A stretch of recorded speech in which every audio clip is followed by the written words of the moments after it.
Welcome to TAF IAS Academy. This is Shuganti Shivaji from Tanjavur branch.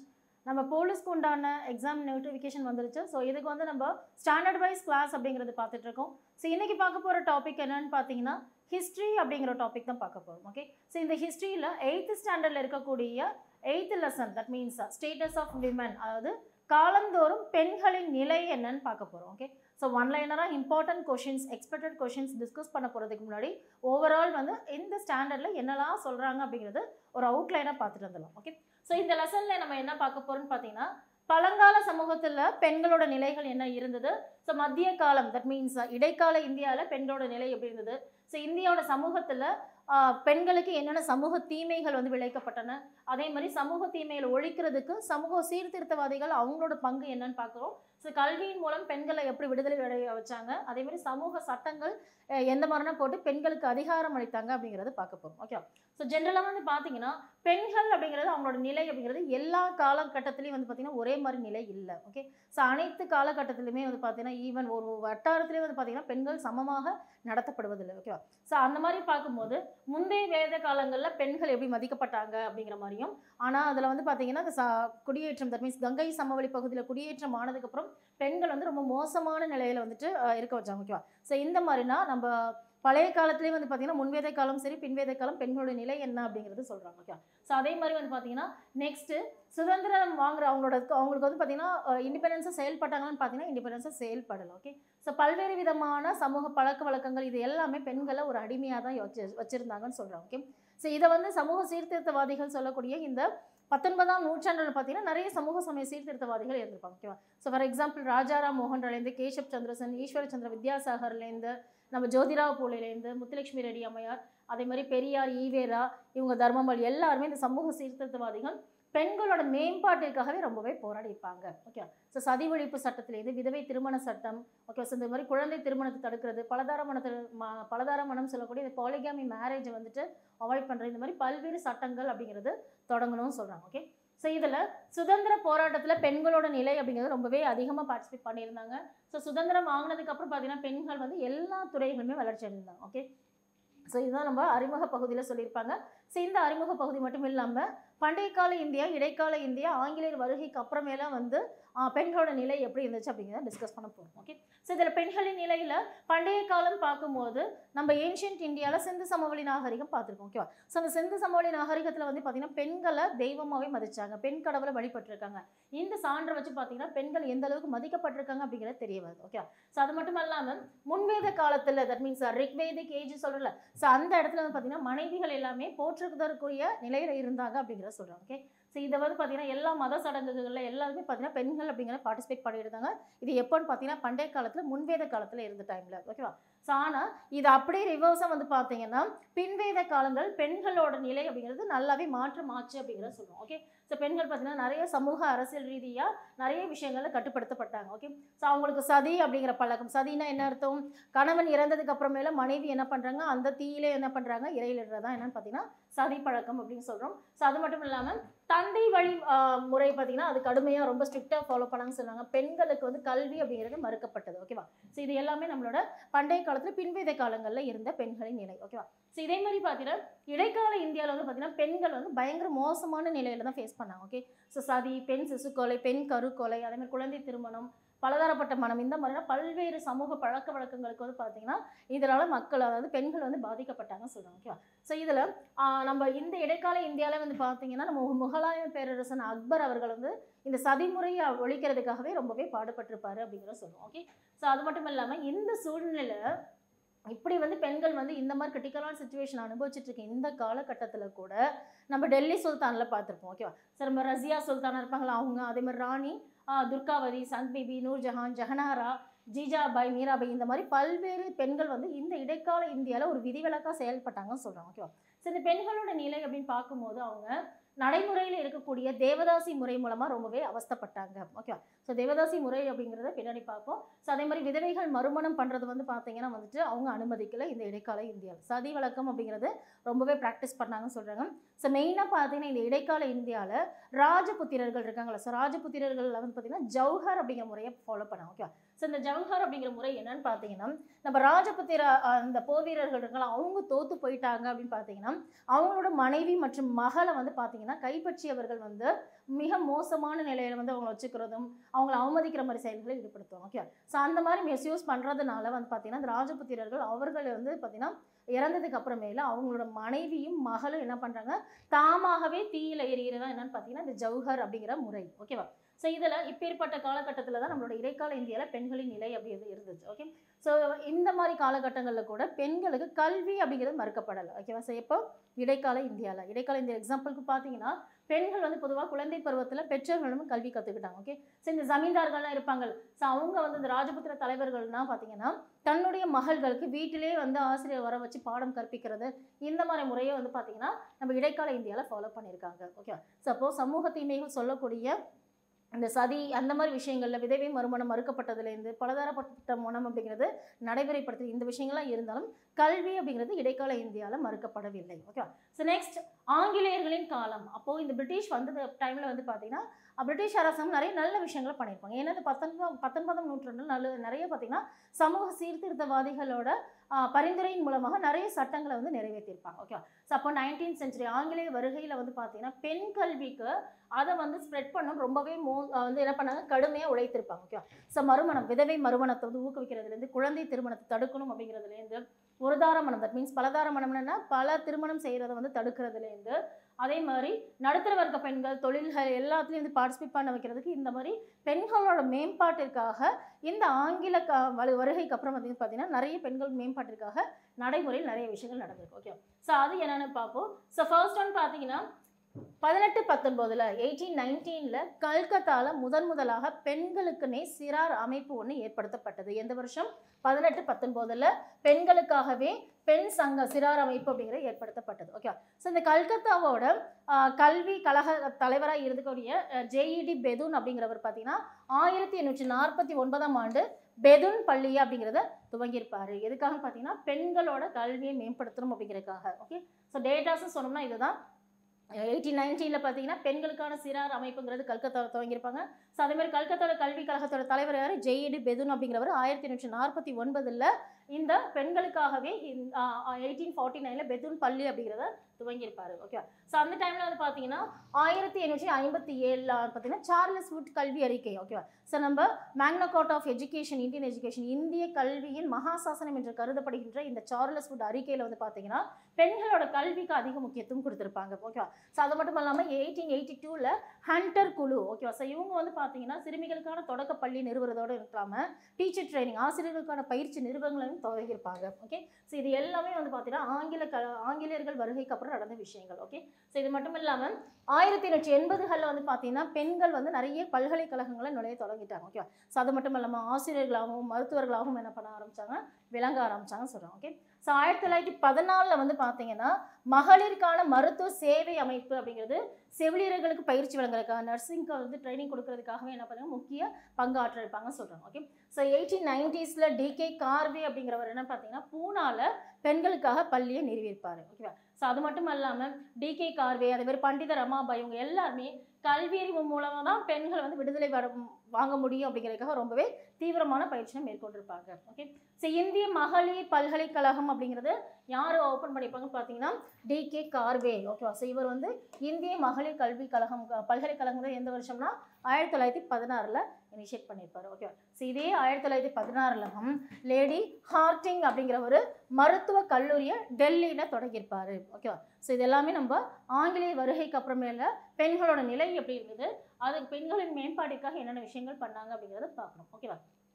So next நம்ம பார்க்க போகிற topic என்னென்னு பார்த்தீங்கன்னா பெண்களுக்கு இழைக்கப்படுகின்ற முக்கியமான சமூக தீமைகள். ஓகேவா? ஸோ இதில் ஃபர்ஸ்ட் ஒன் பார்த்தீங்கன்னா பெண் சிசுக்கொலை அப்படிங்கிறது என்னென்னு பார்த்தீங்கன்னா பெண் குழந்தை பிறந்ததுக்கு அப்புறம் வந்து அது கொலை செய்கிறாங்களா, அதுதான் என்னென்னா பெண் சிசுக்கொலைன்னு சொல்கிறோம். ஸோ இதுக்கு வந்து பெண் சிசுக்கொலைக்கு உண்டான காரணம் என்னென்னு பார்த்தீங்கன்னா குடும்பத்தில் இருக்கக்கூடிய பொருளாதார பிரச்சனை. ஓகேவா? ஸோ அப்போ பெண் குழந்தை பிறந்துச்சுன்னா வரதட்சணை வாங்குறோம், வரதட்சணை கொடுமை பண்ணுறது, பெண் குழந்தைகளுக்கு பொருத்தமான வரனை கண்டுபிடிக்கணும், இந்த மாதிரி அந்த கிரிட்டிக்கல் சுச்சுவேஷனுக்காக பயந்து என்ன பண்ணுறாங்க, பெண் குழந்தை பிறந்தாலே என்ன பண்ணுறாங்க, பெண் குழந்தை பிறந்ததுக்கு அப்புறம் அதை அழிக்கிறாங்க. ஓகே, ஸோ இதெல்லாம் என்ன சொல்கிறாங்க, பெண் சிசுக்கொலை அப்படிங்கிற சொல்கிறோம். ஓகே, ஸோ இதே இதே பெண் கருக்கொலை அப்படிங்கிறது பார்த்தீங்கன்னா கருவிலே இருக்கக்கூடிய பெண்கள் வந்துட்டு குழந்தை வந்துட்டு ஆனா பெண்ணான்னு கண்டறிஞ்சு என்ன பண்ணுறாங்க, அந்த கருவிலே குழந்தையை அழிக்கிறது என்னன்னா பெண் கருக்கொலை அப்படிங்கிறத சொல்லுவோம். ஓகே.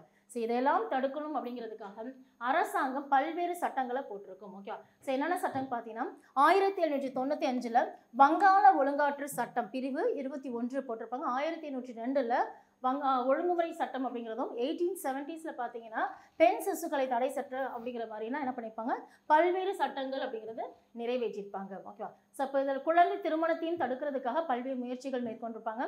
ஸோ இந்த குழந்தை வயதிலே திருமணம் செய்வதை தடுப்பதற்காக 1846 பெண்களுக்கான அதாவது குழந்தைகளுக்கான திருமண வயதில் பார்த்தீங்கன்னா பெண்களுக்கு திருமண வயது 10 அப்படிங்கிறத நிர்ணயம் செஞ்சுருப்பாங்க. ஓகே. ஸோ இதை உள்நாட்டு திருமண சட்டம்ங்கிறது 1872 உள்நாட்டு திருமண சட்டத்தின்படி என்ன பண்ணியிருப்பாங்க, பெண்ணாக இருந்தால் அவங்களுக்கு 14 என்றும் ஆணாக இருந்தால் 18 எனவும் சொல்லியிருப்பாங்க. ஓகே. அதே மாதிரி அக்பர் காலத்தில் அக்பர் என்ன பண்ணியிருப்பான்னு பார்த்தீங்கன்னா இந்த திருமணம் செய்யக்கூடிய இந்த மணமகன் மணமகளோட ஒப்புதலோட தான் என்ன பண்ணியிருக்கணும், கல்யாணம் பண்ணியிருக்கணும்னு சொல்லியிருப்பாங்க. அது மட்டும் இல்லாமல் பெண்களுக்கு உண்டான வயது 14 என்றும் ஆண்களுக்கு உண்டான வயது 16 என்றும் அக்பர் காலத்தில் சொல்லியிருப்பாங்க. ஓகே. ஸோ இதுக்கப்புறம் வந்து பார்த்தீங்கன்னா 1930 மத்திய சட்டப்பேரவையில் ராய் சாஹிப் ஹர்பிலா சாரதா அப்படிங்கிற இந்த குழந்தை திருமண மசோதா அப்படிங்கிறது கொண்டு வரப்பட்டது. ஓகே. ஸோ இந்த வழக்கின் காரணமாக இந்த மசோதாவின் காரணமாக தான் சாரதா சட்டம் அப்படிங்கிறது நிறைவேற்றப்படுகிறது. ஸோ இதன் மூலமாக குழந்தைகளோட பெண் திருமண வயது அப்படிங்கிறது ஆண்களுக்கான குறைந்தபட்ச வயது 18 எனவும் பெண்களுக்கான குறைந்தபட்ச வயது 14 அப்படிங்கிறது சொல்லியிருப்பாங்க. ஓகே. ஸோ இறுதியாக இதோட முன்னெடுப்பின் காரணமாக தான் 1955 இந்து திருமண சட்டத்தின்படி தற்போது நிகழ்வில் இருக்கக்கூடிய 18 வயது அப்படிங்கிறது பெண்களுக்கும் ஆண்களுக்கு உண்டான திருமண வயதுங்கிறது 21 அப்படிங்கிறது மாதிரி மாற்றம் செய்யப்பட்டிருக்கும். ஓகே. ஸோ அடுத்த சமூக தீமை என்னன்னு பார்த்தீங்கன்னா நம்ம சதி. ஓகே. ஸோ இதை வந்து சதி அப்படிங்கிறது என்னன்னா அவர் கணவன் இறந்ததுக்கு அப்புறமேல பெண்களை வந்து என்ன பண்ணாங்க அதே தீயில தான் என்ன பார்த்தீங்கன்னா உடன்கட்டை ஏறும் பழக்கத்தை தான் சதின்னு சொல்லுவோம். ஓகே. ஸோ நம்ம விஜயநகர பேரரசு 1420 பார்த்தீங்கன்னா விஜயநகர பேரரசு இருக்கக்கூடிய காலத்தில் நம்ம இத்தாலிய பயணியான நிக்கோலோ கோண்டி தன்னோட குறிப்புகளை சொல்லியிருப்பாங்க. ஓகேவா. ஸோ என்னன்னா ஒருத்தர் வந்து பல பேர் திருமணம் செஞ்சுக்கிறதும் அந்த சதி வழக்கம் இருந்ததா நம்ம நிக்கோலோ கோண்டி சொல்லியிருப்பாரு. ஓகே.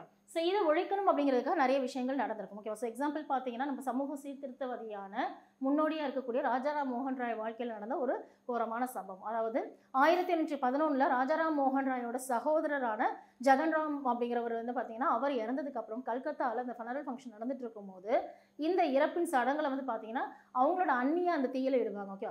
ஸோ இதை பார்த்துட்டு அவர் என்ன பண்ணுறாரு, அப்பா சபதம் எடுக்கிறார் இந்த சதி அப்படிங்கிற இந்த முறையை வந்து ஒழிக்கணும் அப்படிங்கிறதுக்காக அரும்பாடு படுறாரு.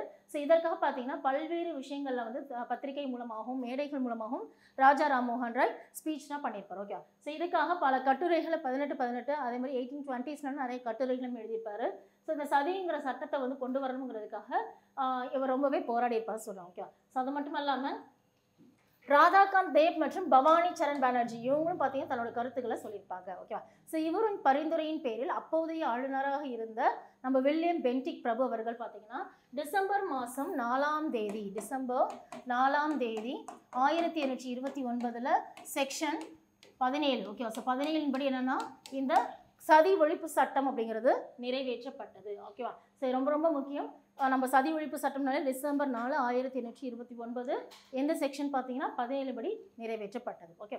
ஸோ அடுத்தது பார்த்தீங்கன்னா தேவதாசி முறைன்னு சொல்கிறது. தேவதாசி அப்படிங்கிறது சமஸ்கிருத வார்த்தை. இதுவே தமிழில் பார்த்தீங்கன்னா தேவர் அடியாள்னு சொல்லுவோம். ஓகே. ஸோ இதாவது என்னென்னு பார்த்தீங்கன்னா கடவுளுக்கு சேவை செய்கிறவங்கள என்ன பார்த்தீங்கன்னா இந்த தேவதாசி அப்படிங்கிற சொல்கிறோம். ஸோ இந்த தேவதாசினா கடவுள் அந்த கோயிலுக்கே அர்ப்பணித்து அந்த கோயிலில் இருக்கக்கூடிய சேவைகளை செய்கிறது மட்டும் இல்லாமல் பரதநாட்டியம் போன்ற கலைகளை கற்றுக்கிறவங்க தான் யாரும் பார்த்தீங்கன்னா அந்த தேவதாசி பெண்கள். ஓகேவா. ஸோ இது நாளடைவில் அங்கே இருக்கக்கூடிய அந்த கோயில் நிர்வாகிகளாக இருக்கட்டும் அர்ச்சகராக இருக்கட்டும் அவங்கெல்லாம் மிஸ்யூஸ் பண்ணுறதை பார்த்துட்டு இந்த தேவதாசி முறை அப்படிங்கிறது ஒழிக்கணும் அப்படிங்கிறதுக்காக பல்வேறு மெம்பர்ஸ் அப்படிங்கிறவங்க அரும்பாடுபட்டிருப்பாங்க. அதில் எடுத்துக்காட்டு பார்த்தீங்கன்னா நம்ம முத்துலட்சுமி அம்மையார் அவர்கள். ஓகே. ஸோ அவங்க வந்து தேவதாசி முறையை ஒழிக்கணும் அப்படிங்கிறதுக்காக தன்னைத்தானே அர்ப்பணித்துக்கிட்டாங்க சொல்கிறாங்க. ஓகே. ஸோ இது அவருக்காக பாராட்டி பார்த்தீங்கன்னா சட்டமன்றத்தில் வந்துட்டு இவரை பரிந்துரையும் செஞ்சுருப்பாங்க. 1929 சட்டமன்றத்தில் பரிந்துரையும் செஞ்சுருப்பாங்க. ஓகே. ஸோ இவங்க வந்து 1930 முதலாக இந்த தேவதாசி முறை ஒழிப்பு சட்டத்தை கொண்டு வர சொல்லி என்ன பண்ணுறாங்க பார்த்தீங்கன்னா இந்த மசோதாவை தாக்கல் செய்கிறாங்க 1930. ஓகே. ஸோ இதன்படி தான் என்ன ஆகுதுன்னு பார்த்தீங்கன்னா 1947 அக்டோபர் மாதம் 9ஆம் தேதி தேவதாசி முறை ஒழிப்பு சட்டம் அப்படிங்கிறது கொண்டு வரப்பட்டது. ஓகே, ஸோ இந்த சட்டம் கொண்டு வரதுக்காக நம்ம முத்துலட்சுமி அம்மையாருக்கு உறுதுணையாக இருந்தவர் யாருன்னு பார்த்தீங்கன்னா மூவலூர் அம்மாவிரதம் அவர்கள். அதே மாதிரி பெரியார்லேருந்து ராஜாஜிலேருந்து திருவிக்காலேருந்து எல்லாருமே பெரிய அளவு சப்போர்ட் பண்ணியிருப்பாங்க. அப்போ தேவதாசி முறை ஒழிப்பு சட்டம் எப்போ கொண்டு வரப்பட்டதுன்னா அக்டோபர் 9, 1947. ஓகேவா? ஸோ அது மட்டும் இல்லாமல் இந்த ஒழிப்பு சட்டம் மட்டும் இல்லாமல் இந்த கோவில்களுக்கு அர்ப்பணிப்பு செய்கிறாங்களே அதை வந்து குழந்தைகளை தானமாக வழங்குவது சட்டவிரோதம்னு சொல்லியிருப்பாங்க. ஓகேவா? ஸோ இதே மாதிரி நெக்ஸ்ட் பார்க்க போகிறது என்னன்னு பார்த்தீங்கன்னா சமூக சீர்திருத்தவாதிகளோட பங்கு என்னன்னு பார்க்குறோம். ஓகேவா? ஸோ அப்படி பார்க்கும்போது இந்த சமூக சீர்திருத்தவாதிகள் மூலமாக பல்வேறு விஷயங்கள் அப்படிங்கிறது மேம்பாடு அடைஞ்சிருக்கும். ஓகே, ஸோ எடுத்துக்காட்டு நம்ம ராஜாராம் மோகன் ராய் சொன்னோம். அவரோட பீரியடில் பார்த்தீங்கன்னா இந்த 1829 உடன்கட்டை ஏறும் பழக்கமான சதி ஒழிப்பு சட்டம் அப்படிங்கிறது நிறைவேறுவதற்கு காரணமாக இருந்தவர் நம்ம ராஜாராம் மோகன் ராய். ஸோ குழந்தை திருமணத்தை எதிர்த்திருப்பாரு, விதவை மறுமணத்தை ஆதரவு தெரிவிச்சிருப்பாரு, இந்த பெண் சிசு கொலையை தடுத்திருப்பாரு. அது மட்டும் இல்லாமல் பெண்களோட கல்வி மேம்பாடு அடையணும் அப்படிங்கிறதுக்காகவே நிறையவே சப்போர்ட் பண்ணியிருப்பாரு. ஓகே, ஸோ பெண் கல்வி மற்றும் பெண்களுக்கு சொத்துரிமை ஆகியவற்றை ஆதரிச்சிருப்பார். ஓகே, ஸோ ஈஸ்வரச்சந்திர வித்யாசாகர் சொல்லணும்னா அவர் வந்துட்டு இந்த பெண்கள் அதாவது விதவைகளுக்கு மறுமணம் செய்யறதுக்காக 1856 விதவைகள் மறுமண சட்டத்தை நிறைவேற்றுவதற்கு பரிந்துரைத்திருப்பாரு. ஓகேவா? ஸோ அப்போ 1856 இந்த விதவை மறுமண சட்டம் அப்படிங்கிறது கொண்டு வரப்படுகின்றது. ஓகே, ஸோ இதை கொண்டு வந்தவர் யாருன்னு பார்த்தீங்கன்னா டல்ஹௌசி பிரபு கொண்டு வந்திருப்பாரு. இதை வந்து என்கரேஜ் பண்ணணும் அப்படிங்கிறதுக்காகவே ஒரு பெண் விதவை என்ன பண்ணியிருப்பாரு நம்ம ஈஸ்வரச்சந்திர வித்யாசாகர் என்ன பண்ணியிருப்பாரு திருமணம் செஞ்சிருப்பாருன்னு சொல்றாங்க. ஓகேவா? ஸோ மேற்கொண்டு பார்த்தீங்கன்னா நாடியா, மிட்னாப்பூர், ஹூக்ளி இந்த மாதிரி பக்வான் அப்படிங்கிற எல்லா மாவட்டங்களையும் பெண்கள் பள்ளியையும் யார் நிறுவியிருப்பாருன்னா நம்ம ஈஸ்வரச்சந்திர வித்யாசாகர் நிறுவியிருப்பாரு. ஓகே, ஸோ நெக்ஸ்ட் பார்க்க போகிறது யாருன்னு பார்த்தீங்கன்னா கந்துக்கூரி வீரசலிங்கம் அப்படிங்கிறார். ஓகே, ஸோ இந்த கந்துக்கூரி வீரசலிங்கம் அப்படிங்கிற பத்தில் அப்படிங்கிறார் இவர் ஒரு முழு பேர். இவர் தென்னிந்தியாவில் உள்ள மகளிர் விடுதலைக்காகவே தன்னை அர்ப்பணித்துக் கொண்ட ஒரு ஆரம்பகால போராளி யாருன்னு பார்த்தீங்கன்னா கந்துக்கூரி வீரசலிங்கம் அப்படிங்கிறது தான். ஓகேவா? ஸோ விவேகவர்த்தினி அப்படிங்கிற பத்திரிகை எழுதினது இந்த கந்துக்கூரி வீரசலிங்கம் அப்படிங்கிறது தான். ஸோ விதவை பெரும் மறுமணம் மற்றும் பெண் கல்விக்காக சமூக சீர்திருத்தத்துக்கு முன்னேற்றத்துக்கு வந்துட்டு முக்கிய குறிக்கோளாக வச்சு செயல்பட்டவர் கந்துக்கூரி வீரசலிங்கம். ஓகே, ஸோ அடுத்தது பார்த்தீங்கன்னா எம்ஜி ரானடே மற்றும் பிஎம் மலபாரி. ஓகே, ஸோ இந்த எம்ஜி ரானடே யாருன்னு பார்த்தீங்கன்னா பிரார்த்தன சமாஜத்தில் இருக்கக்கூடிய முக்கியமான உறுப்பினர் எம்ஜி ரானடே, பிஎம் மலபாரி. ஓகேவா? ஸோ இவங்க பார்த்தீங்கன்னா பெண்களுக்காகவே அவங்களோட முன்னேற்றத்தை உருவாக்கணுங்கிறதுக்காக பெண்களுக்கான இயக்கம் அப்படிங்கிறத பம்பாயில் துவங்கியிருப்பாங்க. ஓகே, ஸோ 1869 வந்து பார்த்தீங்கன்னா ரானடே விதவை மறுமண சங்கத்தில் வந்து சேர்றாரு. ஓகே, ஸோ இதுக்கு விதவை மறுமணத்தை ஊக்குவிக்கிறது, அதே மாதிரி பெண் கல்வியை ஊக்குவிக்கிறது இந்த மாதிரி விஷயங்கள்லாம் அதில் பண்ணியிருப்பாரு. ஸோ அது மட்டும் இல்லாமல் தேசிய சமூக மாநாட்டையும் பார்த்தீங்கன்னா 1887 எம்ஜி ரானடே செஞ்சிருப்பாரு. ஓகேவா? ஸோ பிஎம் மலபாரி பற்றி பார்க்கணும்னா இவர் 1884 குழந்தை திருமணத்தை ஒழிப்பதற்காகவே ஒரு இயக்கத்தை தொடங்கியிருப்பாரு. ஓகேவா? ஸோ இது இவங்களோட பங்கு. Next Gopalakrishna Gokhale. Okay, so Gopalakrishna Gokhale பற்றி பார்க்கணும்னா நம்ம மிதவாதிகளில் தலைவராக இருக்கக்கூடிய கோபாலகிருஷ்ண கோகலே 1905 இந்திய பணியாளர் சங்கம் சர்வன்ட்ஸ் ஆஃப் இந்தியன் சொசைட்டின்னு சொல்கிறோமா? ஸோ இந்த சர்வன்ட்ஸ் ஆஃப் இந்தியன் சொசைட்டின்னு சொல்லக்கூடிய இந்த இந்திய பணியாளர் சங்கம் அப்படிங்கிறத 1905 வந்து உருவாக்கியிருப்பாங்க நம்ம கோபாலகிருஷ்ண கோகலே. ஸோ இதில் தொடக்க கல்வியிலேருந்து பெண் கல்வியிலேருந்து ஒடுக்கப்பட்ட பிரிவினோட மேம்பாடு இது மாதிரி எல்லா விஷயத்துலையும் இந்த பணியாளர் சங்கம் அப்படிங்கிறது செயல்பட்டிருக்கும். ஓகேவா? ஸோ அடுத்த பங்கு யாருன்னா பெரியார் ஈவேரா. ஈவேராவை பற்றி நல்லா தெரியும், சமூக சீர்திருத்தவாதி.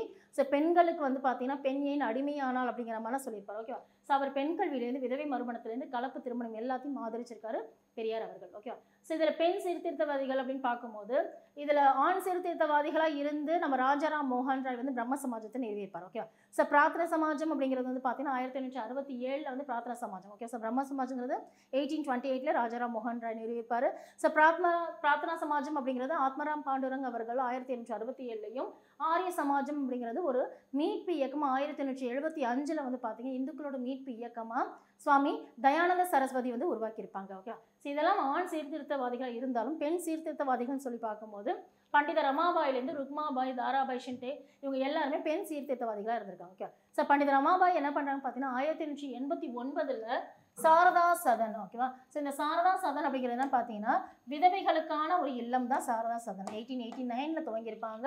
ஸோ அது கற்றல் இல்லம், அதாவது விதவைகளாக பார்த்தீங்கன்னா கைவிடப்பட்ட ஆதரவற்ற நிலையில் இருக்கக்கூடிய அந்த விதவைகளுக்காகவே என்ன உருவாக்கியிருப்பாங்க பம்பாயில் சாரதா சதன் 89 உருவாக்கியிருப்பாங்க. இது பின்னாடி பார்த்தீங்கன்னா பூனால வந்து மாற்றிருப்பாங்க. ஓகேவா? ஸோ இதே மாதிரி வந்து பார்த்தீங்கன்னா நம்ம தியோசபிக்கல் சொசைட்டி சொல்லக்கூடிய பிரம்மஞான சபை அப்படிங்கிறது மேடம் பிளாவட்ஸ்கி ஹெச்எஸ் ஆல்கட் உருவாக்கியிருப்பாங்களா? ஸோ அதில் உறுப்பினர் இருக்கக்கூடிய நம்ம அன்னி பெசன்ட் வந்து இருந்துட்டு என்ன பண்ணுறாங்க பார்த்தீங்கன்னா இந்த தியோசபிக்கல் சொசைட்டி மூலமாக சமூகத்தில் நிறைய சீர்திருத்தத்தை உண்டாக்கியிருப்பாங்க அன்னி பெசன்ட் அவர்கள். ஓகேவா? ஸோ பெரியாரோட கருத்தால் மிகவும் கவரப்பட்டவங்க இன்னொரு பர்சன் யாருன்னு பார்த்தீங்கன்னா எஸ் தர்மாம்பாள். ஓகேவா? ஸோ அவங்க வந்து இந்த விதவை மறுமணத்தை செயல்படுத்துவதையும் பெண் கல்வியை ஊக்குவிக்கிறத ரொம்பவே ஆர்வம் காட்டியிருக்காங்கன்னு சொல்கிறாங்க. ஓகே, நெக்ஸ்ட் டாக்டர் முத்துலட்சுமி அம்மையார் பார்த்தீங்கன்னா இந்த தேவதாசி முறை ஒழிக்கிறதுக்கு ரொம்பவே அரும்பாடுபட்டாங்க. அவங்களுக்கு சப்போர்ட்டிவாக இருந்த யாருன்னு பார்த்தீங்கன்னா மூவலூர் ராமாமிர்தம் அவர்கள். ஸோ இந்த மூவலூர் ராமாமிர்தம் அவரோட நினைவின் காரணமாக திருமண உதவி திட்டம், அதாவது ஏழை பெண்களுக்கு வந்து பார்த்தீங்கன்னா திருமண உதவி திட்டம் அப்படிங்கிறது கொண்டதான். ஓகேவா? ஸோ இப்போ ரீசெண்டாக கரண்ட்டாக வந்து பார்த்தீங்கன்னா வந்து தமிழக அரசாங்கமானது இந்த மூவலூர் ராமாமிர்த திட்டத்தை தான் ரீப்ளேஸ் பண்ணி புதுமை பெண் திட்டமாக கொண்டு வந்திருக்காங்க. ஓகேவா? ஸோ படிக்கும் பெண்களுக்கு வந்து பார்த்தீங்கன்னா மாதந்தோறும் 1000 அப்படிங்கிற மாதிரி என்ன பண்ணியிருப்பாங்க, இந்த புதுமை பெண் திட்டம் அப்படிங்கிற கொண்டு வந்திருப்பாங்க. ஓகேவா? ஸோ நெக்ஸ்ட் வந்து பார்த்தீங்கன்னா இதோட வளர்ச்சி அப்படிங்கிறது வந்து பார்த்தீங்கன்னா பெண்களுக்கான தனியாக சங்கம் உருவானதுலேருந்து, தேசிய பெண்கள் ஆணையம் உருவானதுலேருந்து, அகில இந்திய அளவில் பெண்களுக்கான மாநாடு நடத்துறதுலேருந்து வளர்ச்சியானது. எப்படி பண்டைய காலத்துலேருந்து எப்படியெல்லாம் ஸ்டெப் பை ஸ்டெப் இன்க்ரீஸ் ஆனிச்சு வேறு சொல்கிறோம். ஓகே.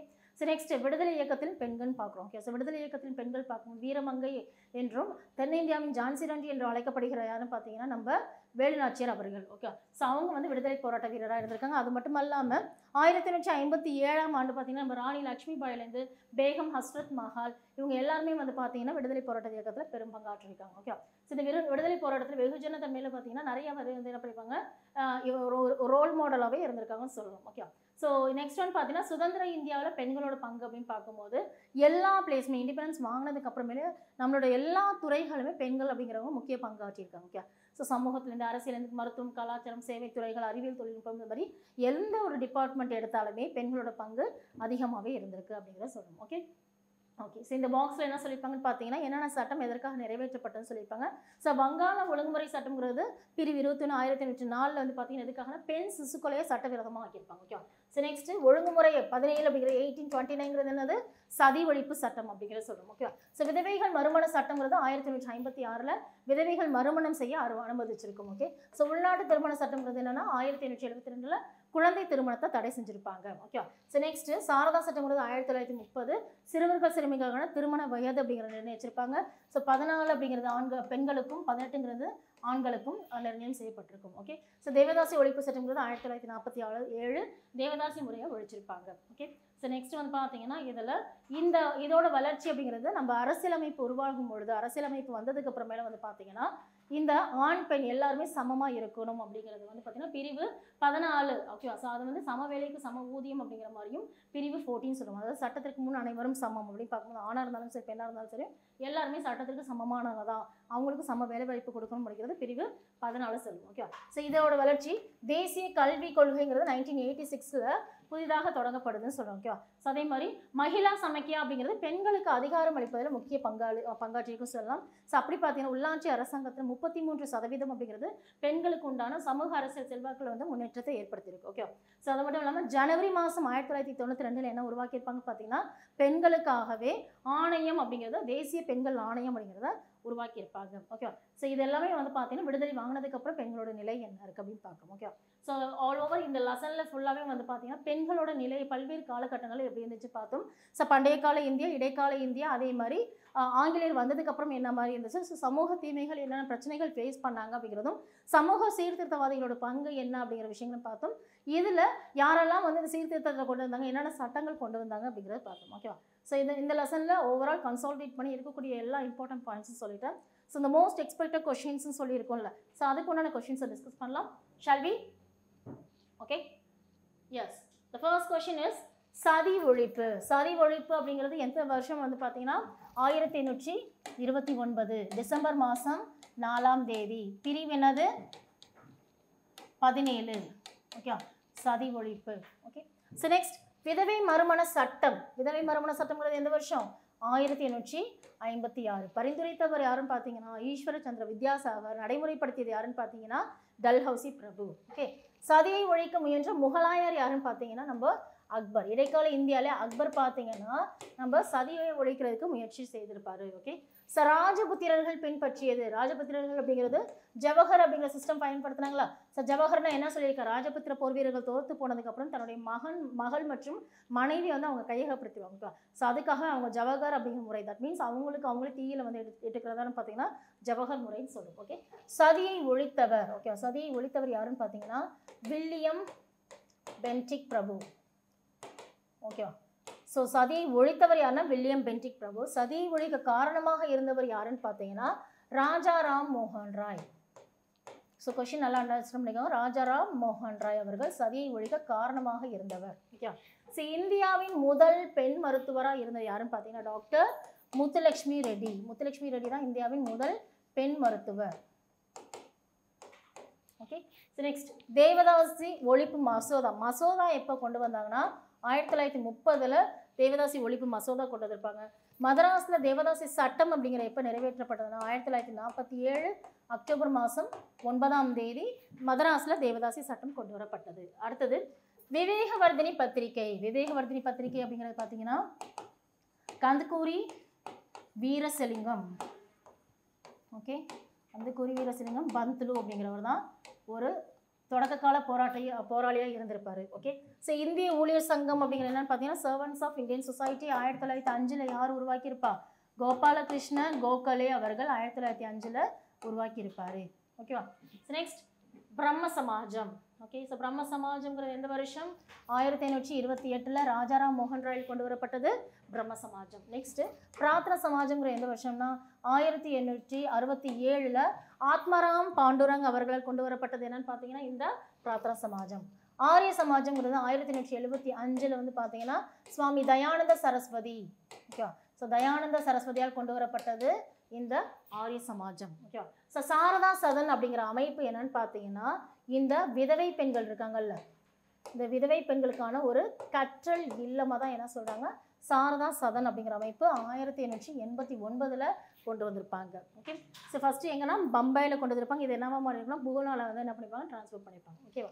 ஸோ விதவை மறுமணத்துக்கு ஆதரவு. ஓகே. ஸோ விதவை மறுமணத்துக்கு நிறைய பேர் ஆதரவு கொடுத்துருப்பாங்க. ஓகேவா. ஸோ எக்ஸாம்பிள் கந்தூரி வீரசங்கலிங்கம் சொல்லணும், அவர்லேருந்து பெரியார்லேருந்து நம்ம ராஜாராம் மோகன் ராயிலேருந்து. ஓகே. ஸோ நம்ம தர்மாம்பாள் இந்த மாதிரி பல்வேறு பேர் ஆதரவு தெரிவித்திருப்பாங்க. ஓகேவா. ஸோ தேவதாசி முறை ஒழிப்புங்கிறது 1930 மசோதா கொண்டு வரப்பட்டது. ஓகேவா. ஸோ 1947 அக்டோபர் மாதம் 9 நடைமுறைப்படுத்தப்பட்டது. ஓகேவா. ஸோ நெக்ஸ்ட் சாரதா சட்டம்ங்கிறது என்னன்னா 1930. ஓகே. ஸோ திருமண வயதுன்னு பார்க்கும்போது நம்ம பெண்களுக்கு திருமண வயதா 14 என்றும் ஆண்களுக்கு வந்து பார்த்தீங்கன்னா திருமண வயது 18 என்றும் நிர்ணயிக்கப்பட்டிருக்கிறது இதில் சாரதா சட்டத்தில். ஓகே. சம வாய்ப்பு சமவேலைக்கு சம ஊதியம் அப்படின்னு பிரிவு 14. ஓகேவா. நம்ம அரசியலமைப்பில் சொல்லியிருப்பாங்க. தேசிய பெண்கள் ஆணையம்ங்கிறது ஜனவரி மாதம் 1992 தேசிய பெண்கள் ஆணையம் அப்படிங்கிறது செயல்பட்டிருக்கும். ஓகேவா. So far we have discussed 8th ஸ்டாண்டர்டில் இருக்கக்கூடிய கடைசி பாடம் பெண்களின் நிலை அப்படிங்கிறது பார்த்துருக்கோம். ஸோ ஆல் ஓவர் இருக்கக்கூடிய content and datas more expected questions அப்படிங்கிறது பார்த்துருக்கோம். Hope you all understood guys. Thank you for வாட்சிங்.